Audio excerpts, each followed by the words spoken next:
शासन से, प्रशासन से मेरी मांग रहेगी कि इन लोगों की मांगें मानी जाए। 1 जून से निकली हुई है पैदल यात्रा। जो अर्धसैनिक बल थे उनको भर्ती के लिए वो दर दर भटक रहे हैं और आज वह नागपुर से निकल करके दतिया होते हुए, डबरा होते हुए सीधे दिल्ली पहुंचेगी यात्रा। अब लेकिन उनका उद्देश्य है कि हमें जो भर्ती दी जा रही है, लेकिन अभी तक उनको ज्वाइनिंग नहीं दी गई है।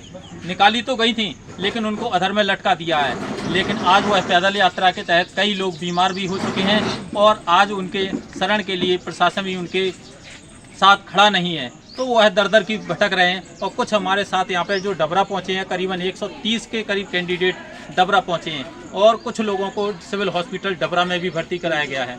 अब देखिए इनके साथ क्या कुछ प्रशासन का रवैया है। कुछ लोग यहाँ पे मौजूद हैं, आइए उनसे बात करते हैं। क्या नाम है आपका? आरती महाराष्ट्र से। तो क्या कुछ मामला है, आप पैदल यात्रा निकाले हो नागपुर से दिल्ली के लिए? जैसे हमने 2018 में भर्ती निकली थी पैरामिलिट्री फोर्स की, उसमें फॉर्म डाला था। उसके बाद 2019 में हमारा एग्ज़ाम हुआ, फिजिकल हुआ, 20 में हमारा मेडिकल हुआ और 21 में रिज़ल्ट डाला। तो उसमें 21 में जब रिज़ल्ट आया तो हमारा नाम उस लिस्ट में नहीं था। क्वालिफाइड होकर भी हमारा नाम क्यों नहीं आया? हमारे प्रधानमंत्री बोलते हैं ना कि बेटी बचाओ बेटी पढ़ाओ, तो आज क्यों क्वालिफाइड होकर भी पढ़ भी गई, बच भी गई, तो सड़क पर क्यों घूम रही है? आज खाने पीने को भी नहीं मिल रहा है, हमें रास्ते पे सो रहे, भटक रहे, तो ये क्यों? तो इनका कहना है कि दर्द देख सकते हैं बुरी तरह से, इनका दर्द जो बयां हो रहा है, आंखों में आंसू हैं।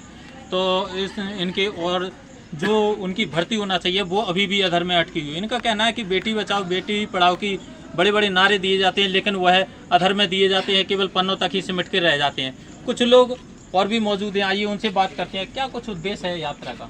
यात्रा का वही उद्देश्य है कि सर जो हम लोग की नियुक्ति रुकी हुई है वो हम लोग की नियुक्ति की जाए, क्योंकि हम लोग कोई गलत मांग नहीं कर रहे सर। हम लोग मेडिकल फिजिकल सब क्वालिफाई है, तो हम लोग अपने हक की मांग कर रहे हैं सर। हम लोग किसी से भीख नहीं मांग रहे और हम लोग वर्दी की मांग कर रहे हैं सर, देश सेवा करने की मांग कर रहे हैं। देश सेवा सर वही लड़का कर सकता है जिसके अंदर जुनून हो, और किसान का बेटा करता है सर देश सेवा, कोई मंत्री और कलेक्टर का बेटा नहीं करता। आप देखिए सर, अभी भी शहीद होते हैं सर, तो उनके घर में जाके आप देखिए, उनके घर का दर्द देखिए सर। आप बोलते हैं सर कि जो आप सर ने अभी अग्निपथ वाली योजना बनाई 4 साल की, सेना में 4 साल नौकरी करेगा इंसान और उसके बाद क्या करेगा? चौकीदारी करेगा। यानी आप सीमा के सुरक्षा वालों को चौकीदारी बनाना चाहते हो, देश की सुरक्षा के साथ आप खिलवाड़ करना चाहते हो। आज हम लोग रास्ते पे हैं, रास्ते पे हम लोग चलते दिल्ली जा रहे हैं अपनी देश की सेवा करने के खातिर, लेकिन हम लोग को जो वर्दी है, हम लोग को जो सपना है वर्दी पहनने का, वो हम लोग को वर्दी नहीं मिल रही है। हम लोग की गलती क्या है? हम लोग गरीब परिवार से, इसी कारण आज आप चलते हैं तो कोई दूसरे कलेक्टर का, मिनिस्टर का बेटा आज चलते हुए थोड़ी सी दूर भी चला जाए, उसको कवरेज करने सभी आ जाते हैं, लेकिन हम लोगों को कवरेज करने आज तक नेशनल मीडिया कोई नहीं आई। ये हम लोग की गलती है। हम लोग हॉस्पिटल से अपने साथियों को लेके जाते हैं कंधे पे, एम्बुलेंस को 4 बार कॉल करने के बाद भी एम्बुलेंस नहीं पहुंच पाती। ये हम लोग की गलती है। आज हम लोग फुटपाथ पर सो रहे हैं देश की सेवा करने के खातिर, ये हम लोग की गलती है। ये हम लोग की गलती ये है कि हम लोग मेडिकल फिजिकल सब क्वालिफाई होने के बावजूद भी हम लोग को नियुक्ति नहीं मिल रही। ये हम लोग की गलती है। क्या हम लोग की ये गलती है कि हम लोग सेवा करना चाहते हैं देश के खातिर, हम लोग सीमा पे मरना चाहते हैं? ये हमारी गलती है? नहीं सर, ये हमारी गलती नहीं है। ये हमारा जुनून है जो भारत देश की रक्षा के खातिर हम लोग की जान न्यौछावर करने की बात करते हैं।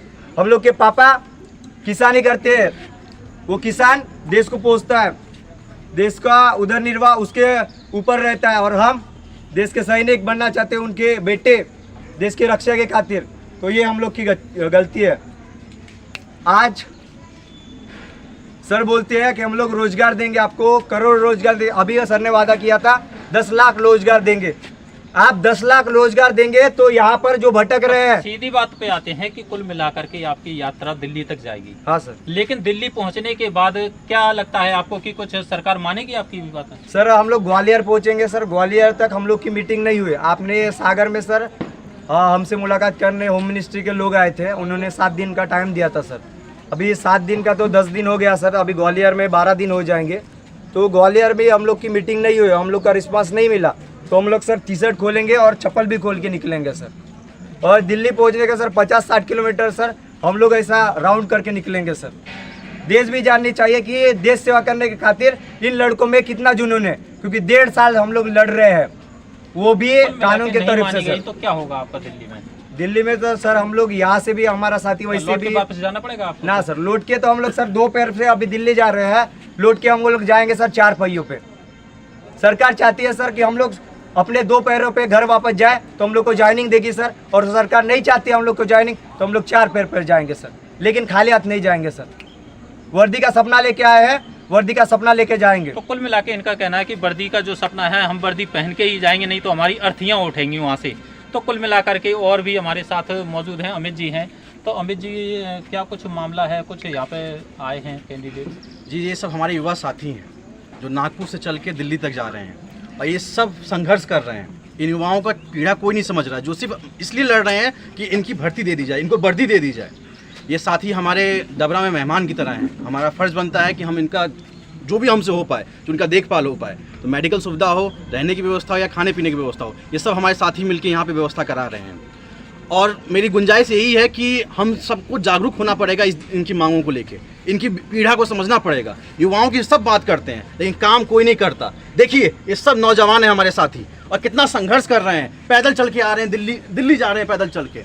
इस आंदोलन में हम लोग भी पूरा साथ देंगे, डबरा से भी युवा साथी जाएंगे और हमारा पूरा सहयोग। एक बात देखने को मिल रही है कि कल से रुके हुए हैं, लेकिन कोई प्रशासन इनको देखने नहीं आया, ना ही किसी की तरफ से इनको खाने पीने की व्यवस्था की गई। क्या कुछ कहेंगे सर? इस पे प्रशासन की ये गलती है कि प्रशासन इसको देख नहीं रहा है, समझ नहीं रहा है।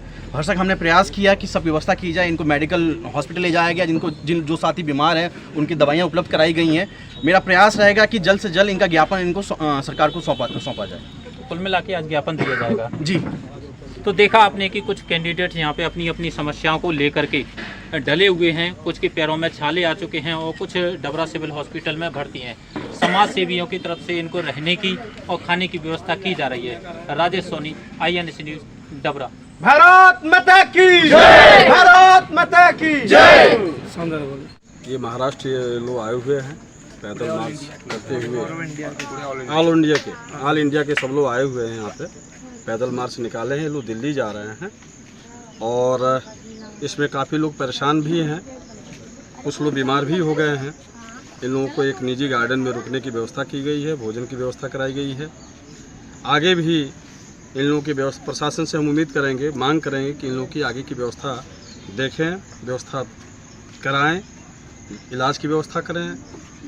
और शासन से, प्रशासन से मेरी मांग रहेगी कि इन लोगों की मांगें मानी जाए, जिससे कि ये लोग अपना आंदोलन समाप्त करें। इनकी मांगें जब तक नहीं मानी जाएगी, ये लोग अपना आंदोलन जारी रखेंगे और दिल्ली तक अपना मार्च करेंगे और मोदी जी के वहाँ भी ये लोग जाकर धरना देंगे, प्रदर्शन देंगे, अपनी मांग रखेंगे और ज्ञापन देंगे। कुछ लोग बीमार हैं, हॉस्पिटल में भी भर्ती कराए गए हैं, क्या कुछ कहेंगे?